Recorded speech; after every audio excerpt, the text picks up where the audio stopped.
Bonjour, alors on va essayer de faire la correction du TP numéro 7. Alors on a déjà saisi le tableau, donc la saisie des données, respecter la mise en forme suivante, donc aligner les colonnes nom à droite et prénom à gauche. Voilà, donc sélectionner bien sûr, donc soit à droite, soit à gauche. Donc c'est pas la peine de... Alors la question numéro 3, on va utiliser la fonction si. Alors si, donc la première et la deuxième et la troisième. Donc si le salaire est inférieur à 4000, inférieur à 6000 et supérieur à 6000. Alors le retenu égale quoi? Si le salaire. Alors je tape si et après tabulation pour insérer la fonction. Alors le test logique, le seul qui est activé c'est test logique. Donc c'est quoi le test logique? Le test logique c'est le test. On va tester. Est-ce que le salaire est inférieur ou égal à 4000? Est-ce que le salaire est inférieur ou égal à 7000 ou bien 4000? Voilà.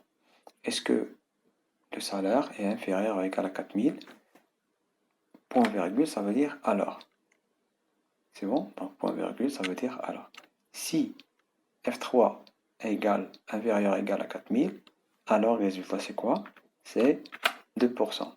Alors attention, c'est pas juste 2%, mais juste 2% de salaire. Ça veut dire on va multiplier les 2% fois le salaire. Parce que si on garde comme ça, alors sinon par exemple 4%. Voilà. Il va nous donner par exemple, donc on va supprimer l'unité TH. Voilà, donc 0,04. Et ici on va mettre des pourcentages par exemple. Et voilà, comme ça. Donc si on ne multiplie pas les 4000 ou bien le salaire fois 2%, il va nous donner le pourcentage. Non, on ne cherche pas le pourcentage. On cherche combien ce pourcentage du salaire, ça veut dire 4%, combien il égale 4% de 7500. C'est bon? Donc c'est pour ça, on va multiplier 2% fois quoi? Fois le salaire. C'est bon? Maintenant, on a terminé la première si.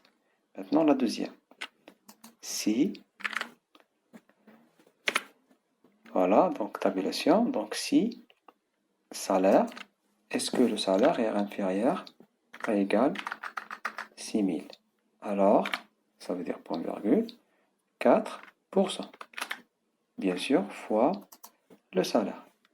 Point virgule, la troisième si, ou bien je peux garder la première et la deuxième et on va compter cette point virgule comme sinon. Si est inférieur à 4000, alors 2% fois salaire. Si salaire est inférieur ou égal à 6000, alors 4% fois salaire. Sinon, il reste maintenant que sinon, ça veut dire supérieur à 6000, ça veut dire 6% fois salaire. Et voilà, il va ajouter automatiquement des parenthèses à la fin de la fonction. Oui, et voilà, pourcentage, maintenant on va changer pourcentage par standard.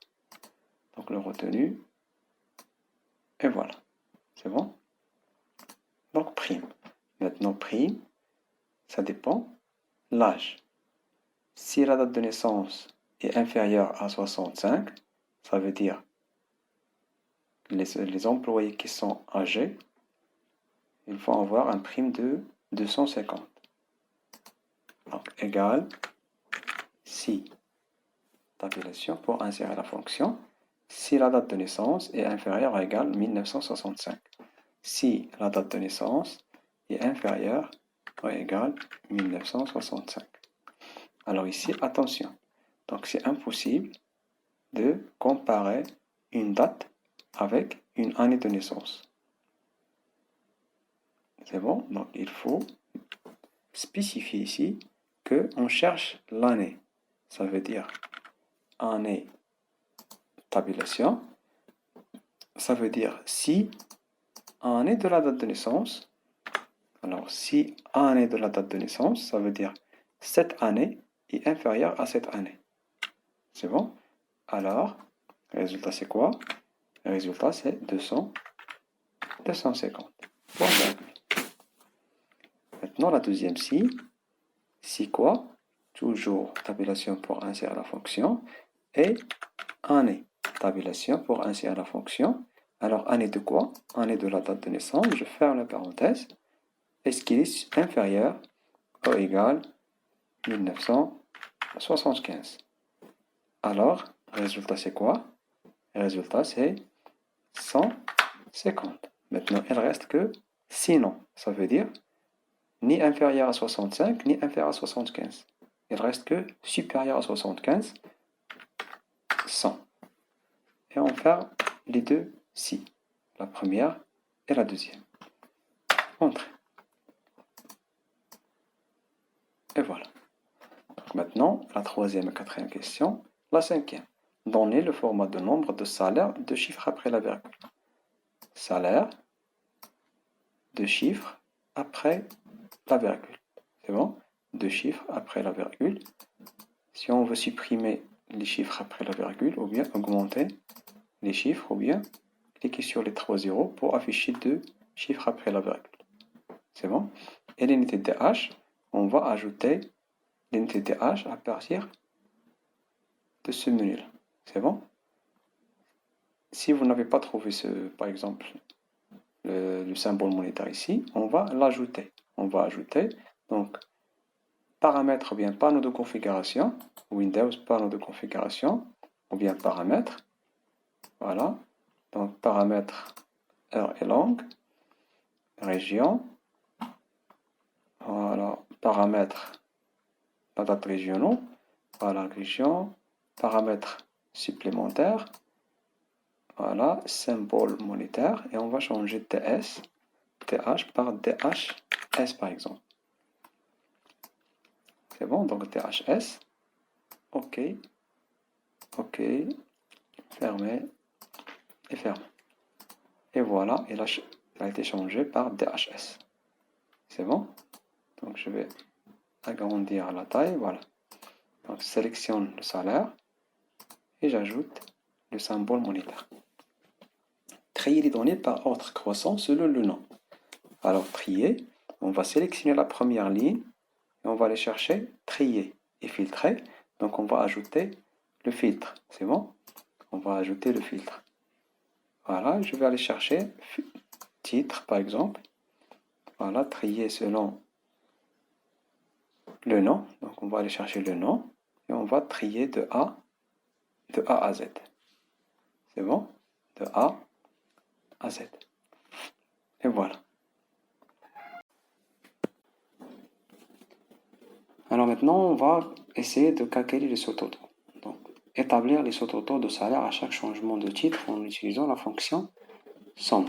Alors, pour calculer les sauts-totaux, qu'est-ce que ça veut dire d'abord les sauts-totaux? Ça veut dire on va calculer le total du total. Alors, on va essayer de regrouper les salaires de chaque titre qui se répètent. Donc, admin, il va regrouper les admins, il va nous donner le total des salaires des admins. C'est bon, donc on va essayer de faire le tri d'abord de titres. Avant de commencer les sauts-totaux, il faut trier le titre parce que donc, la question établit le sauts-totaux de salaire à chaque changement de titre. Alors, à chaque changement de titre, automatiquement, on va commencer par le triage de titres. Donc, titre, trier de A à Z. Et voilà, donc admin, ouvrier, secrétaire, technicien, vendeur. Donc maintenant, il va regrouper les admins. Il va me donner un total des admins. Et après, total des ouvriers, total des secrétaires, etc. C'est bon? Alors, sélectionnez le tableau. Allez chercher données, onglet données, sauts-totaux. Voilà, en haut, à chaque changement de titre, il va utiliser la fonction somme pour calculer la somme des salaires. et on va changer prime par salaire et OK. Donc voilà, donc admin, total admin, et voilà le total, ouvrier, total ouvrier, secrétaire, etc. Donc l'objectif c'est de regrouper les données et de calculer le total des totals, ou bien le total des salaires. C'est bon? Donc on va essayer de faire, par exemple, numéro d'employé. Donc j'ai déjà changé le numéro d'employé, alors on va maintenant essayer de faire un sous-total des salaires à chaque changement de numéro d'employé. Donc les numéros d'employés maintenant sont pas triés. Donc 1, 1, 2, 2, 1, 1, 2, 2. Donc il n'y a pas de résultat si on va faire des sous-totaux pour un tableau comme ça. Donc l'objectif c'est quoi? Donc on va essayer de trier d'abord le numéro d'employés. Alors on va supprimer les sous-totaux. Voilà, supprimer tout. Voilà, on va essayer de faire le triage. Voilà, 1, 1, 1, 2, 2, 3, 3, etc. Donc maintenant, sélectionnez le tableau. Allez chercher ce toto. À chaque changement maintenant de numéro d'employé. Ça veut dire à chaque changement de numéro d'employé. Donc il va commencer par 1, 1, 1. Une fois qu'il va trouver que là c'est le numéro, par exemple, A6, il est changé par 2, il va arrêter ici et il va ajouter un saut total du salaire. Donc salaire, la somme et OK. Et voilà, donc 1, 1, 1, total de 1, 1, 2, 2, 2, total 2, 3, total 3, etc. Donc c'est ça l'objectif des sauts-totaux, c'est de regrouper les données avant de calculer la somme, ou bien la moyenne, ou bien. C'est bon, donc c'est bien de chercher, de trier bien sûr les données avant de commencer les sauts-totaux. Maintenant, appliquer le filtre automatique qui affiche seulement les lignes des employés qui ont le salaire supérieur à 3500. C'est bon? Donc je vais sélectionner ou bien cliquer sur la flèche, filtre numérique, supérieur à. Supérieur à quoi? 3500. Automatiquement, il garde que les employés qui ont le salaire supérieur à 3500. Donc, tu peux sélectionner même filtre chronologique par exemple, égal à, ou bien avant, ou bien après, ça veut dire les dates. Donc vous avez le choix de filtrer, soit numériquement, soit chronologiquement. Soit des dates, soit des salaires, soit des numéros, etc. Maintenant, protection. On va essayer de protéger le tableau. Ça veut dire on va protéger le tableau contre la modification. On va afficher d'abord les données. Voilà, OK. Alors, protéger les données ou bien le tableau contre la modification. Donc, supprimer tout. Et voilà, on va sélectionner toute la feuille d'abord. Bouton droit, format de cellule et protection. On va décocher verrouiller. C'est bon? Maintenant, je vais sélectionner juste le tableau. Cliquez là-dedans. Bouton droit, format de cellule. Activer verrouiller et OK. Maintenant, le tableau, il est prêt pour être protégé. C'est bon? Donc, protéger la feuille. Donc, maintenant, on va essayer de protéger avec un mot de passe. Ici, ce sont des options à, bien sûr, autoriser pour la modification. Si je veux, par exemple, autoriser la sélection des cellules verrouillées, ça veut dire, je peux autoriser que quelqu'un va ouvrir le classeur et il va sélectionner les cellules. Si je décoche, donc je vais ajouter un mot de passe, 1, 2, 3, 4. Voilà, 1, 2, 3, 4. Maintenant, c'est impossible de sélectionner même le tableau. Mais je peux sélectionner dehors le tableau. Mais là-dedans, non. Impossible. Donc, même modification, mais là-dedans, non. Ôtez la protection pour déverrouiller la feuille 1, 2, 3, 4. C'est bon? Maintenant, on va voir comment protéger le classeur. Donc, protéger le classeur, chiffré avec un mot de passe. C'est bon? Fichier, protéger le classeur, chiffré avec un mot de passe. Et voilà. Donc, maintenant, on va ajouter un mot de passe chiffré 1, 2, 3, 4. Je vais répéter le mot de passe. Et voilà. Donc maintenant, le classeur est protégé. fermer, enregistrer bien sûr. Maintenant, j'ouvre le TP. Et voilà, il va me demander d'entrer le mot de passe. Et ici, donc, je peux modifier le classeur ou bien le tableau, sélectionner le tableau, révision, protéger et le mot de passe. Donc, 1, 2, 3, 4, 1, 2, 3, 4. Maintenant, je ne peux pas modifier le tableau. Donc, s'il y a des questions, n'hésitez pas à m'envoyer des messages par privé. Bon courage.